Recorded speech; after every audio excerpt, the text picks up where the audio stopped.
C'était vraiment une opportunité qui nous était donnée au sein de l'école et du coup au sein de nos UI. C'était une opportunité qu'il fallait saisir forcément parce qu'on a la chance de participer à ce groupe de recherche qui nous permet d'avoir énormément en tout cas de développer nos connaissances et nos centres d'intérêt sur tout ce qui est relatif aux neurosciences et du coup avoir aussi beaucoup plus d'informations sur toutes les théories du développement de l'enfant de manière générale. Il y a deux raisons essentielles pour ma participation à cette recherche-action. La première, c'est dans le cadre de ma formation personnelle. Le métier d'enseignant étant en perpétuelle évolution, saisir cette belle opportunité qu'offrait la mission laïque française et l'OSUI de participer à cette recherche-action, voilà, était le moyen de continuer à me former. La deuxième raison, c'est ma qualité de conseillère pédagogique et donc c'est autant d'éléments sur lesquels je peux m'appuyer au cours de mes formations. Cette recherche-action s'est déroulée en plusieurs temps et elle est toujours en cours puisque nous sommes en deuxième année et il y aura encore une troisième année, donc l'année prochaine. Donc nous avons eu des apports de connaissances sur le système cognitif de l'enfant. Et puis ensuite, il y a une deuxième phase que je pourrais dire expérimentale, avec une phase d'écriture, où avec 6 collègues des écoles du réseau OSUI, nous avons écrit un protocole expérimental sur la thématique du système attentionnel. Et donc nous avons écrit un scénario pédagogique autour d'un tapis à conter, un tapis à histoire, amenant ainsi l'élève à découvrir le fonctionnement de son cerveau. J'y vois vraiment une nécessité au sein de la pédagogie. Avant d'enseigner une discipline, on est d'abord pédagogue et travailler dans le sein des neurosciences permet notamment de bien comprendre le fonctionnement du cerveau, mettre au niveau des apprentissages l'élève en tant qu'acteur du cours, au même titre que le professeur est acteur du cours.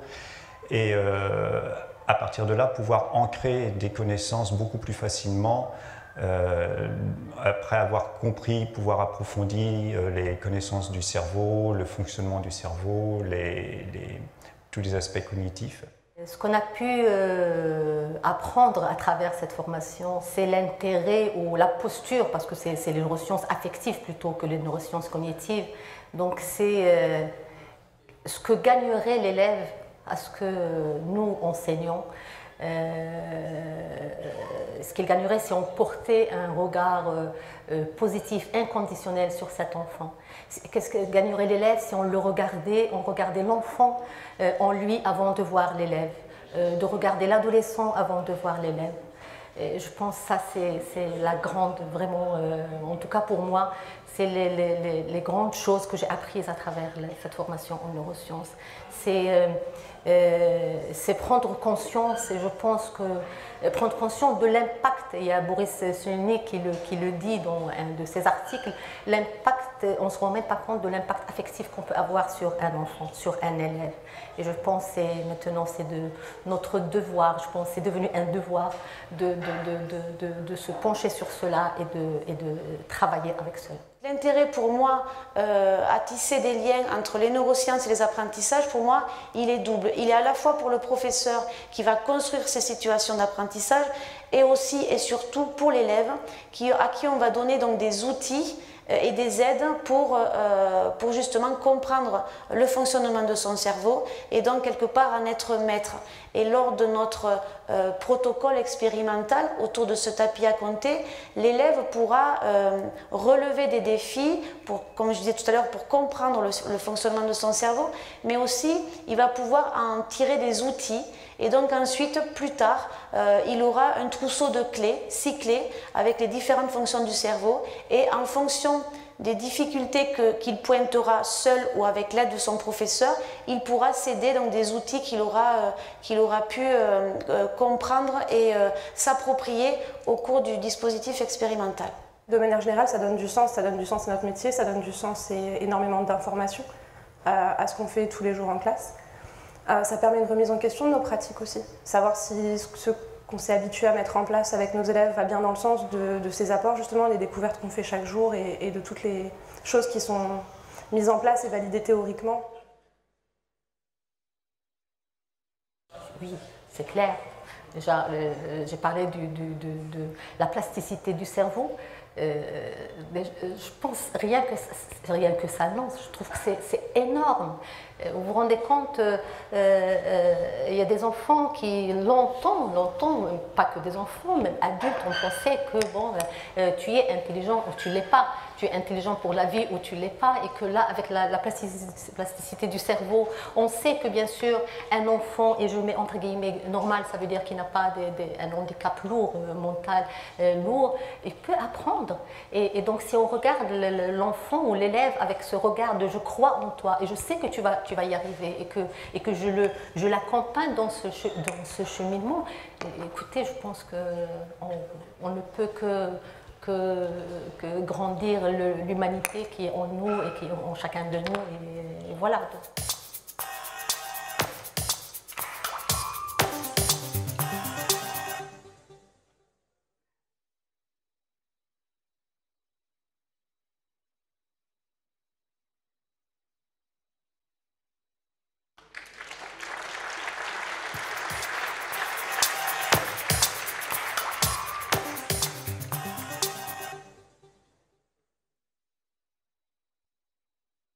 Un enseignant, lorsqu'il se forme, est forcément en situation de recherche.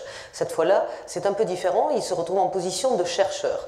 Et bien sûr, ça ne peut être qu'un intérêt fondamental pour l'établissement et pour une équipe d'enseignants de pouvoir être en position de recherche. De plus, dans le cadre de cette recherche-action, nous nous retrouvons avec une équipe conséquente, donc forcément un travail qui va se mutualiser, mais aussi sur un travail long, qui est très engageant, très exigeant pour les enseignants, mais qui aussi leur permet de valoriser leur travail et leur engagement au service des élèves et de l'établissement qu'ils servent.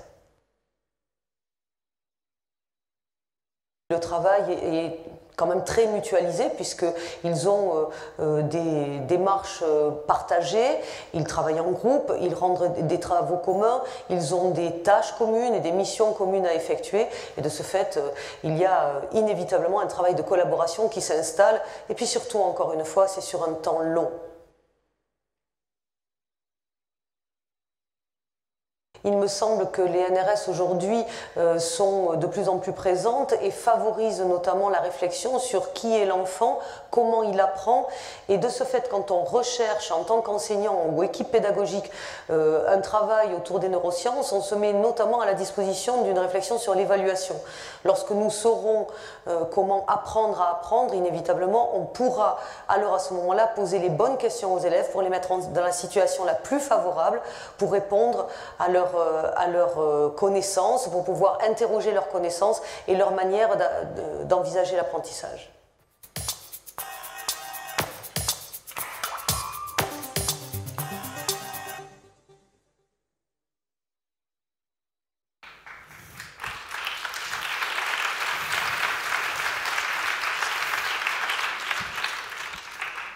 Je ne sais pas si Latifa est dans la salle.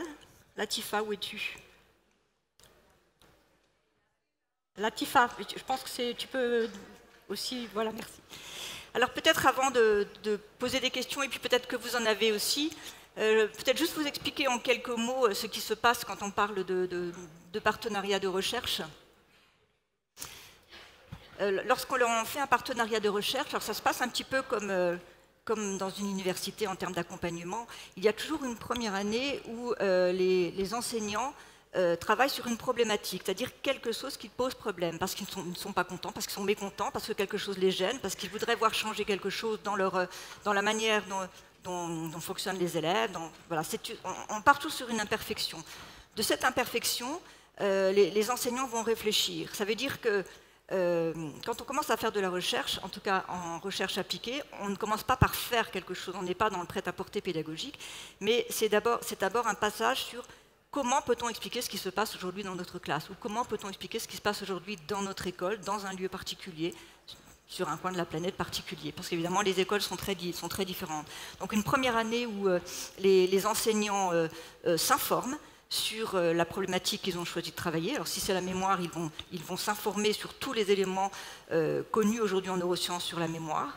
Et ce n'est que la deuxième année qu'à partir de toutes ces connaissances, ils vont produire des documents qui vont être évidemment validés par le laboratoire, mais ils vont produire des documents qu'ils vont eux-mêmes présenter à leurs propres élèves. Donc ils sont en ce sens chercheurs, enseignants, praticiens, chercheurs. Donc la deuxième année, ils mettent en place des outils avec leurs élèves. Et là, à la fin de cette deuxième année, eh bien, ils disposent d'outils pour pouvoir faire des évaluations de leur dispositif. Donc c'est un dispositif en 3 ans. Alors, je peux leur poser des questions, mais est-ce que vous auriez peut-être envie de leur poser des questions sur ce qu'ils vivent pendant ces 3 années?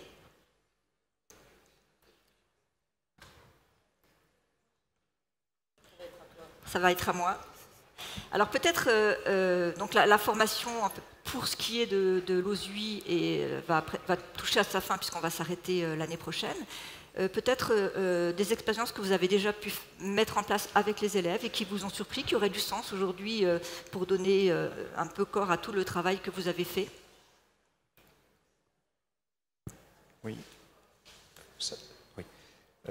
Déjà, je voudrais vous remercier vivement pour cette formation-là construite sur 3 ans de recherche-action et puis la mission laïque également de nous avoir permis de nous engager là-dedans. Comme vous dites, aujourd'hui, on avance très vite dans les compréhensions du cerveau. Ce que je voudrais témoigner pour avoir commencé effectivement ces mises en place d'expériences, c'est que la recherche avance très vite, mais on est face à des élèves qui eux-mêmes sont assez avancés dans des connaissances de leur fonctionnement cérébral. Et on a pu mettre en place effectivement les premières documentations comme vous en parliez tout à l'heure. On est en parallèle sur comment dire un élève qui va être en même temps formateur de l'enseignant. C'est ça que je voudrais témoigner. Il nous apporte beaucoup dans le sens où, en fait, si on n'avait pas cette formation-là à la base, on ne pourrait pas comprendre comment travailler et lui faire apprendre. Est-ce que l'intelligence se mesure? C'est ce que vous posez comme question. À mon avis, c'est chacun qui va avoir sa réponse. Ok, merci beaucoup. Audrey? Alors pour témoigner, il y a 3 jours, j'étais dans une classe par rapport donc au dispositif expérimental sur le système attentionnel. Et donc l'enseignante, cette démarche s'inscrit totalement dans une démarche explicitée. Et donc en début de séquence, a annoncé donc aux élèves l'enjeu de ce dispositif. Et donc mercredi, les élèves, donc, on leur a annoncé qu'ils allaient comprendre leur cerveau quant aux éléments distracteurs. Donc le mot distraction a été prononcé. Et donc ils étaient amenés à relever des défis mathématiques. Et pendant ces défis mathématiques, donc, on leur a passé un dessin animé. Et là j'entends « Oh, les maîtresses, elles nous ont piégés. On est en train de travailler sur la distraction. » Et donc en fait, elles font ça pour qu'on reste fixé sur notre objectif. Et donc voilà. Donc tout ça nous montre que les élèves s'emparent réellement de ce dispositif et se mettent réellement dans leur métier d'apprenant et ils veulent progresser, réussir. Et donc c'est vrai que moi je suis convaincue de tout ce que ça amène aux enseignants. Ça nous donne vraiment des fondements sur nos intuitions pédagogiques, mais les élèves aussi sont vraiment moteurs et acteurs. Et du coup, je pense que Pascal, au mois de juin, nous adopterons aussi notre dispositif expérimental parce que les élèves vont plus vite que nous.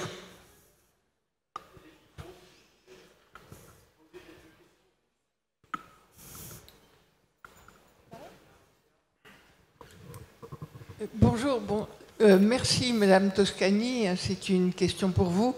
Merci pour votre présentation toujours très stimulante. Je voudrais revenir sur un point très délimité et pratique peut-être. Vous commencez, il me semble significativement, votre exposé par un récit et même par un mythe. Au premier sens du terme, le mythe, c'est le récit. C'est la mise en relation de références importantes. Donc, ça me requiert beaucoup. Ensuite, vous nous dites que le cerveau est un puissant narrateur. Donc, je voulais vous demander si le récit, c'est pour vous simplement une métaphore introductive aux propos que vous allez tenir, ou si c'est bien intégré, puisqu'il s'agit d'apprentissage, si c'est bien intégré dans la recherche que vous menez et de quelle manière? Alors, il se trouve que je suis spécialisée dans les sciences cognitives, mais je suis aussi psychanalyste. Et ma formation de base est une formation de clinicienne avant d'être cognitiviste. Et donc, je suis très attachée à la mythologie, puisque malgré les neurosciences, je continue à penser qu'effectivement, c'est ce qui donne corps à la pensée et ce qui a permis l'évolution de la pensée humaine en termes d'épistémologie de notre pensée. Pour moi, l'origine se trouve dans la mythologie. Ce sont des contes qu'on raconte étonnamment de manière assez semblable, quelles que soient les cultures, même si les éléments changent. Globalement, les histoires sont les mêmes. Et je trouve ça tout à fait passionnant. C'est d'abord une passion. Et c'est vrai que partir d'un récit, pour moi, c'est partir des origines.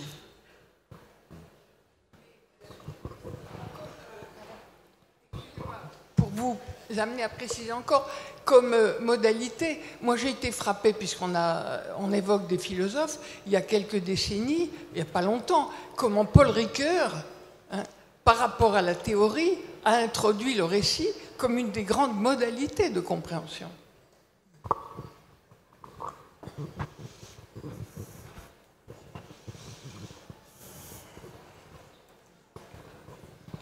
Merci d'abord pour votre présentation. Je voulais savoir si ce programme d'action recherche avait inclus justement les parents d'élèves, puisqu'on on parle de communauté éducative. Alors non, pas encore, parce que je ne sais pas encore comment le faire.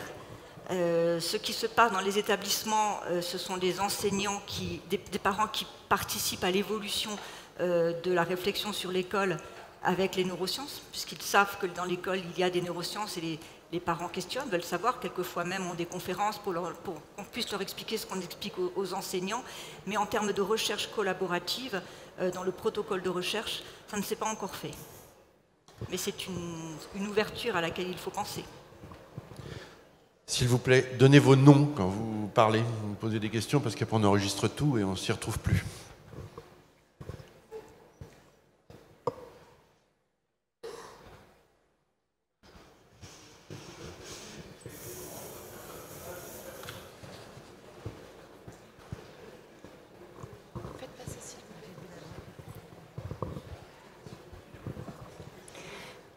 Bonjour, Brigitte Thomas, IAIPR de lettres de l'Académie de Reims. Je vous remercie pour cette présentation. Deux petites questions. Est-ce que cette recherche-action a permis de définir chez les enseignants des gestes professionnels communs? Et dans une deuxième question, est-ce que cela a permis de renforcer les liens entre premier et second degré et de travailler précisément sur la continuité des apprentissages chez les élèves? Et puis peut-être une troisième question, tant que j'y suis. Quel effet sur l'élève? Êtes-vous en mesure actuellement d'avoir suffisamment de recul pour voir effectivement des progrès chez les élèves dans les apprentissages, dans leur engagement? Est-ce que c'est déjà mesurable? Merci. Alors je vais répondre à une partie de la question et puis je vous passerai la main. Concernant le protocole, en tout cas à l'OSUI, les enseignants sont des enseignants du primaire et du secondaire. Donc ils ont eu la même formation au départ, mais ils se sont séparés en groupes spécifiques en fonction de leur niveau d'enseignement, mais la formation était la même pour tout le monde. Concernant ce que vous disiez pour votre, je crois, troisième question, comme je le disais dans mon texte, si dans la recherche pluridisciplinaire, interdisciplinaire, en tout cas par rapport à la recherche-action neurosciences et école, si on attend des résultats du type, eh bien, voilà, on a monté de 3% le nombre d'élèves qui réussissent leur baccalauréat ou le brevet des collèges, je crois que ce n'est pas ça qui nous intéresse. Je ne sais pas si c'est significatif. Ce qui est intéressant, et qui, depuis que, en tout cas moi je fais ça depuis une bonne dizaine d'années, l'indicateur qui nous dit que ça a du sens auprès des enfants et des enseignants, c'est quand les établissements modifient complètement leur manière de faire. quand les enseignants coopèrent, quand les enseignants ouvrent leurs classes, les portes de classe, quand il y a une véritable collaboration, quand effectivement quelquefois les gens cassent les murs, quand ils réorganisent le temps scolaire, lorsqu'il y a une réorganisation de la classe, alors on sait, quand l'établissement a changé, alors on sait que c'est très significatif. Alors on peut avoir des résultats très quantitatifs, mais ce ne sont jamais ceux qui sont les plus intéressants. Le lycée Massignon n'est qu'une partie du travail que le réseau ZUI a initié. Évidemment, nous avons de nombreux enseignants à Massignon qui sont impliqués. Moi, je voudrais dire 3 choses par rapport à ça. Ça ressemble exactement au thème de notre congrès. D'abord, à partir du moment où on soulage les enseignants de ce grand paradoxe de tous capables, mais certains n'y arrivent pas, et qu'on travaille sur cette donnée-là, on a déjà avancé sur l'accueil de l'enfant. Mais là, je ne suis vraiment pas la spécialiste, ce sont eux qui sont les chercheurs. Ce qui nous intéresse dans notre établissement, c'est que dans le cadre de accompagner les élèves, nous sommes en train de créer un groupe de chercheurs, d'enseignants-chercheurs, et d'être un enseignant-chercheur à l'intérieur de son établissement, ça donne une nouvelle dynamique à la reconnaissance du travail fait ensemble. Ça fait une montée en compétences évidente. Ces enseignants-chercheurs deviennent inévitablement, c'est à peu près incontournable, des formateurs pour leurs pairs. La formation par les pairs, à mon sens, c'est le meilleur chemin, et c'est le chemin que nous devons tous prendre pour former nos collègues enseignants et puis donner de la valeur au travail qu'ils sont en train de faire. Ça permet de faire évoluer des équipes complètes, de faire sens à leur travail et leur investissement personnel et collectif. La troisième chose, c'est bâtir une culture d'établissement. Une fois qu'on a été chercheur dans une matière, dans une discipline, surtout celle-ci, alors à ce moment-là, nous sommes en train de bâtir quelque chose, et j'espère pas une tour de Babel, mais on est en train de bâtir autour de la formation et autour du changement nécessaire une culture d'établissement qui fera peut-être les établissements de demain. Quand on est dans un établissement scolaire comme Massignon, qui est une structure un peu particulière, nous avons le devoir de prendre le chemin du changement de modèle opérationnel, et une recherche-action est exactement ce que nous recherchons, nous, en tant que pilote de l'établissement, je dis nous avec mon équipe de direction, où tout à coup, certains enseignants changent leur pratique et aident les collègues à changer la leur aussi. Alors des résultats sur les élèves, je n'en sais trop rien. Je suppose que oui, mais ça, c'est pas ma spécialité. Mais c'est pas le plus important. On n'a pas fini encore. On a un an. Évidemment. Merci beaucoup. Merci à tous. Merci Pascal.